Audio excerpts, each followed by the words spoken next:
in Ukraine means that together we are helping make sure that Ukraine has the kit and technology it needs to maintain the fight now, and we're ready to help secure the peace in the long term. And we may be in Sydney, 9,000 miles from Kyiv, but the signal today that we send is that Australia and the UK will stand with Ukraine for as long as it takes. Because while those aiding Russia, providing drones, supplying technology, deploying troops into the front line may be focused on Ukraine today, they could turn their sights to the Indo-Pacific next. And so that's why, amid the growing threats, the UK's commitment to Australia is absolute.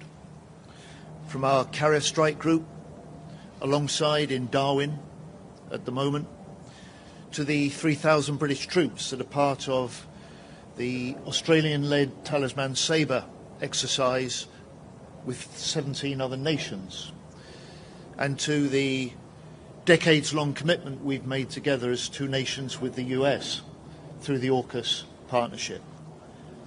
And I'm really proud that Britain today, alongside Australia, can announce our new AUKUS treaty that we will sign together, Richard, tomorrow in Geelong. This is a treaty to last 50 years. It's a treaty that will support tens of thousands of skilled, high-paid jobs in both our nations. It's a treaty to build the most powerful, the most advanced attack submarines our two navies have ever had. It's a treaty that strengthens NATO as well as security in the Indo-Pacific. It's a treaty that will outlast us as politicians, that will safeguard the security of our children and our children's children to come. So this is a historic day. It's one that David and I are honoured to share with you both. Thank you for your friendship. Thank you for your partnership. Thank you for your leadership. And I look forward to working with you to realise our discussions today in the years ahead. Thanks, John, Penny and David. So we do have time for questions, and we'll start with Nick Fields from the Financial Times. Thank you. Just on the AUKUS, obviously the subject of today, has the US review disrupted or threatened at all any of the planning, design, SSN AUKUS? And have any discussions happened with the US recently about how to help that manufacturing? Is that bottleneck that's a concern about the Well, perhaps I might start on that. A new government undertaking a review is the most natural thing in the world, and we've welcomed the review which is being undertaken by the Trump administration. We spoke today about how both countries can contribute to the review. When we came to government back in 2022, we undertook the Defence Strategic Review, which looked at all of our strategic landscape and our defence settings, but very much looked at AUKUS at that time. And of course, when the UK government came to power, they in turn undertook a review through Stephen Lovegrove of AUKUS. So, this is a very, very natural step. But in respect of both the reviews that have happened in the past, and it would be true in respect of this review, work on AUKUS continues apace.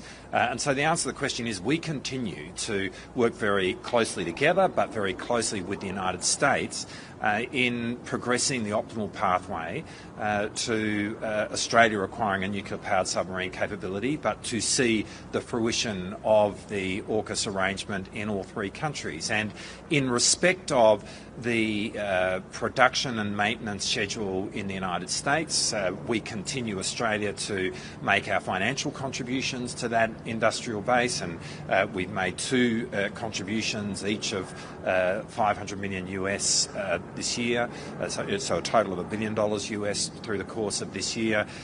There are something in the order of 120 Australian tradesmen and women who are in Pearl Harbor right now working on the sustainment of US Virginia-class submarines for the US Navy. So all of that work continues, and we are really confident that the production production rates will be raised in America, which is very much part of the ambition of AUKUS, and the sustainment rates will be lifted in the US, and all of that continues at a pace. And in respect of the review, as I said, we very much welcome it and will make our contributions to it. From the UK's part, as Richard has said, this is natural for a new government to review the programme. We welcome it because it's an opportunity for the new administration to renew America's commitment to the deep AUKUS partnership that our three nations have. We welcome it because it will underline the benefits that it brings not just to the three nations but to the US in particular, and their concerns about China, their concerns about the Indo-Pacific. It means in the short term, next year and the year after, more attack subs in the Indo-Pacific. In the medium term, when the maintenance facilities in Perth can accommodate US subs, it means that they will be able to maintain, put more subs in the sea. And long term, as we build more attack subs, again, it means more subs, greater deterrence and greater regional security in the Indo-Pacific. It also underlines the fact that both Australia and the UK are increasing our investment, not just in defence, but in this advanced capability. We are doing so, and the AUKUS partnership is one that does not cost the US taxpayer anymore. Indeed, we're putting more in, Australia and the UK. And finally, it is a partnership that will bring hundreds of new jobs, thousands of new jobs to all three nations. Skilled work, high-paid work that will help drive the economies in all three nations. So we welcome the review. We'll make our contribution to the review. We see it as a natural part of a new government renewing its commitment in turn to this AUKUS partnership. Anna Henderson, SPS. This is a question for Foreign Secretary Lammy and Prime Minister Wong. It's now been a number of years where you've both hinted and then said that you see Palestinian statehood as a future ambition, but what's the concrete reality now, given what's occurring in Gaza and given that it's now being discussed as a potential pathway to peace? Will both of your governments recognise Palestinian statehood at the UN General Assembly alongside the French President? Well, look, let me start by saying that the situation, the deteriorating situation we've seen in Gaza over the last few weeks is indefensible. The sight of children reaching for aid and losing their lives has caused consternation over much of the world. And that is why I repeat my call today for a ceasefire that can see hostages released who've now been kept for so long away from their families and loved ones, and a ceasefire that would alleviate the suffering that we're seeing in Gaza. The belief in a two-state solution is steadfast in both of our countries. That is the only solution to the long-standing issues that we see in the region. And we have been committed in the UK for a long time in recognition, and that the Palestinian cause is a just cause. And we have always wanted to recognise as part of a process, and we recognise that the situation in the West Bank is extremely concerning, with more expansion in the last year that we've seen than we've seen in the decade previous, and a lot of settler violence as well. And that's why we announced a round of sanctions against those settlers and sadly, against Ministers Smodrick and Ben-Gvir, engaged in rhetoric and language that we thought was unacceptable. We will continue to work with partners as we head towards both the conference next week and then further activity in UNGA in September to get us towards a two-state solution. And we remain absolutely steadfast in that ambition. And Prime Minister Starmer will be speaking to our partners in France and in Germany. I'm hoping later on today, once again, to coordinate on our efforts in Europe, as we have been coordinating here with Australian allies.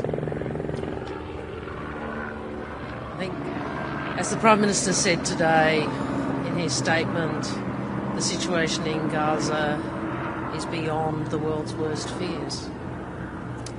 And children are starving, civilians are dying, and you would have seen the statements, and most particularly the recent statement that we joined with the UK, that again called for an immediate ceasefire, for aid to flow unimpeded, and made clear that what is occurring in Gaza in relation to aid, the lack of aid, and children, and the deaths of civilians seeking to gain aid is indefensible. In relation to two states, I think you would have heard me say many times, I gave a speech in April last year where I said we no longer see recognition at the end of a peace process only. And we remain committed to working with other countries towards a two-state solution. And why is that? It's the point that David made. It is ultimately the only hope of peace and breaking the cycle of violence and assuring the security and aspirations and peace for both Israelis and Palestinians. I also talked then about a number of challenges, including no role for Hamas in a future Palestinian state. We know Hamas continues to hold hostages. We are also seeing signs, and I think President Macron has spoken about this, of the Palestinian Authority seeking to play its part as a partner of peace. So these are good steps. But what we need is a ceasefire, we need the hostages released, and we need aid to flow urgently. Stephen Jedgetts of the ABC. Thanks very much.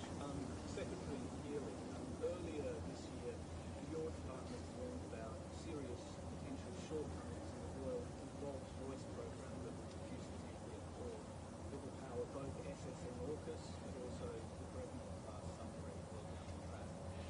Given the seriousness of these problems, what assurances can you offer to the Australian public who is making a contribution towards this program for AUKUS? And Defence Minister, can I ask what assurances you've sought over the last 3 or 4 months about this, and whether you are confident, knowledgeable of the timeframes we're talking about here, about the progress of this particular program? Thank you. Quite simply, we've stepped up their investment. We've stepped up the close work with Rolls-Royce and the other major partners on the design and build programme. We've also stepped up the investment in the productive capacity at our submarine building works in Barrow. And we as a government have made a commitment that we'll put £6 billion of investment in this Parliament alone in making sure that we have the productive capacity, we have the technology and the designs to be able to deliver our commitments to the SSN AUKUS, and we will. I think the way I'd start by answering this question is to say that we have seen this from the outset as a partnership. I mean, we're fundamentally doing this together, which is obviously why we are making the financial contribution that we are to the UK system. But we are very much collaborating in terms of what is happening, and we have been kept abreast at every moment from the UK in terms of the development of the Rolls-Royce facility. I've been to the facility myself. I've seen the plans of its expansion. I've actually seen items that have already been made, which will find their way onto the first of the submarines that will come off the production line at the Osborne Naval Shipyard in Adelaide in the early 2040s. So the short answer to your question is the state of the partnership could not be better. It will be underpinned by the treaty that we sign in Geelong tomorrow, and I'm very confident about the way in which the industrial base in the UK will be able to deliver to see Australia being able to build our submarines in Adelaide. Andrew Tillett from AFR.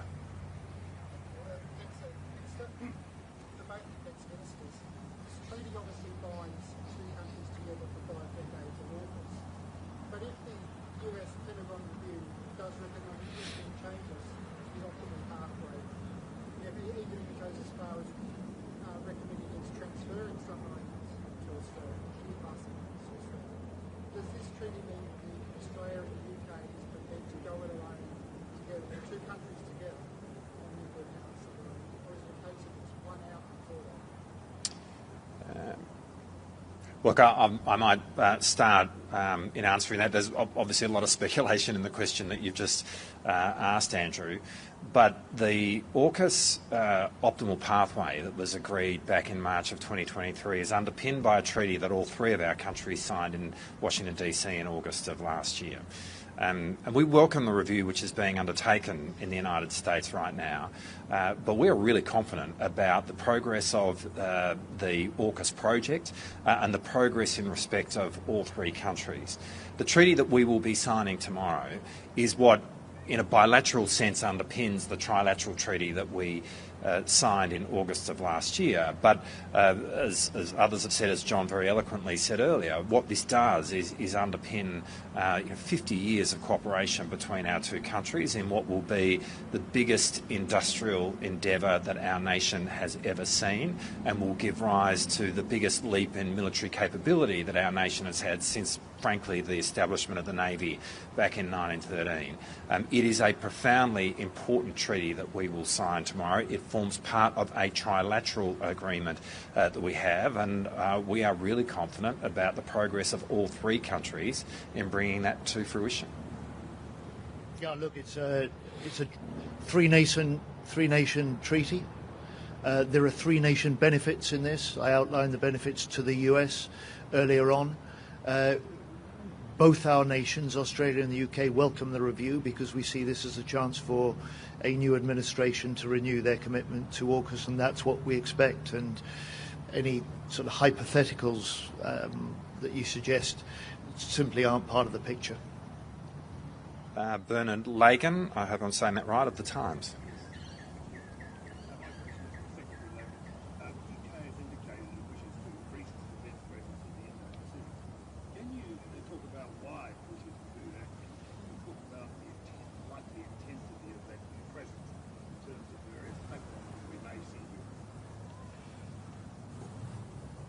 You've heard the Defence Secretary say, and I've said the same, that the Euro-Atlantic and the Indo-Pacific are indivisible.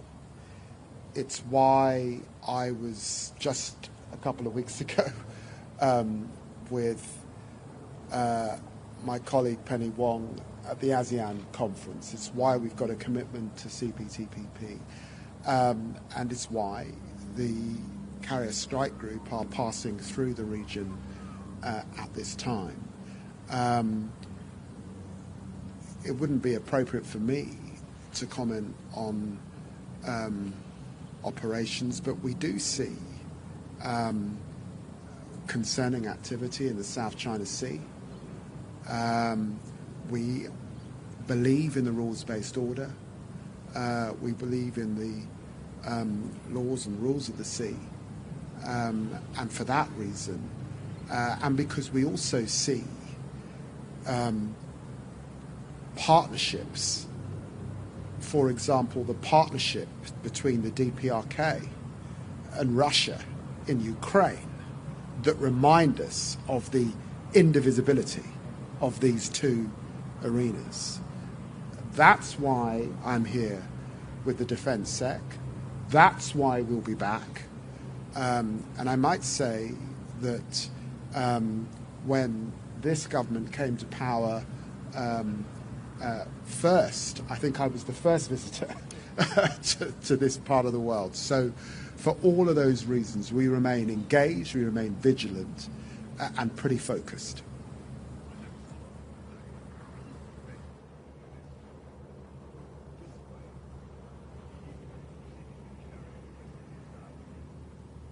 No. No. And the US had been an integral part of the planning of the whole carrier strike program. They were central to our ability to get the carrier group safely through the Red Sea. And we're proud that this is the first British aircraft carrier to be alongside Australia since 1997. And to add to David's point about the indivisibility of security in the Indo-Pacific and the Euro-Atlantic, we as a new government have published a strategic defence review. It underlines a NATO-first policy, but not a NATO-only policy. And so this carrier, the Prince of Wales, will spend 4 months in the Indo-Pacific in the next 4 years. It will return to its core duties in the Euro-Atlantic as the second qualified aircraft carrier in the world for fifth generation capabilities. And it will gain that through the Talisman Sabre exercise, through exercises that will follow off Japan and off Korea, and then back in the Mediterranean. So this is in practice, a demonstration of how, by combining our forces, by combining our exercises, we strengthen our deterrence, we strengthen our security, and we do so both in the Indo-Pacific and in the Euro-Atlantic. And finally, Andrew Probyn of Nine.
Well, let me say that as the UK Foreign Secretary, I made a quasi-judicial decision based on our own legal assessment back in September of last year. And I assessed that there was a clear risk of a breach of international humanitarian law. And on that basis, the UK government decided to suspend arms sales that could be used in Gaza. And we remain very concerned about the malnourishment, the starvation that we're seeing. We have just recently increased our funding to UK Med to support medical needs in Gaza. And when you ask about airdrops, we are discussing with partners in Jordan, particularly what more we could do to alleviate the pain and suffering that we're seeing in Gaza at this time. But I repeat that a ceasefire is the quickest and easiest way to achieve that, and a sustained ceasefire that lasts, not a pause. What we saw last time is that when there was a ceasefire, there was a rapid increase in the amount of trucks going in. So we know it can be done, and that is what we have to achieve, and that is why we disagreed with Israel about the new aid system that they put in place. We warned and cautioned that reducing the 400 sites down to 4 sites would cause chaos, and chaos also that we feared would be exploited by Hamas, and we have seen that as well in recent times. We continue to work with our partners in France and Saudi Arabia. We are in close touch about the two-state conference, and of course we will be present in New York next week. We're chairing the working group on the humanitarian side, particularly, and as I have said, the Palestinian cause is a just cause. We recognise that there are those who do not believe in 2 states. Well, if you believe in 1 state, then you have to answer the question about equality for all citizens before the law, or perhaps you believe in no state, and no state is unacceptable to both the United Kingdom and Australia and the global community. I think the first point I'd make, Andrew, is I think we all are distressed by the ongoing violence, the deaths of so many innocent civilians, the images of children starving, the humanitarian catastrophe that is worsening before our eyes, and we all want it to stop. We know Australia is not a central player, so what do?